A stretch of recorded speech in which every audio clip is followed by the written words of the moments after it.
So the question I get a lot when I meet with one half of a couple, especially, is how vulnerable do I really need to be? And I used to laugh at the question. I'm like, be very vulnerable. I mean, completely transparent.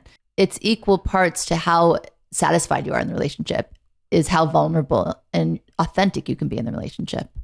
So I want people to have the most satisfying relationship, and you can't pretend that this step isn't necessary. And I would say, again, we know many couples, and amongst them, we know many, even we'll say long surviving couples that are completely not vulnerable one to the other.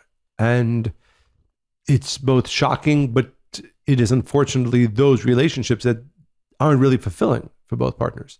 But it is, you would like to imagine that after being married for 20 or 30 or 40 years, people will have found their way to vulnerability, but it's certainly not always the case. As a matter of fact, I would probably say, and again, this is unscientifically based, that most couples are not completely vulnerable to the other, no matter how long they've been in the relationship. Mm. And I think what you're saying, which is so important for our listeners to take in, that in the relationships that really matter to you, you have to make maybe number one priority is how do we become more and more vulnerable to each other? To be vulnerable, right, is to get to a place of full transparency. And I was thinking about a mother-child relationship, thinking about myself with our children.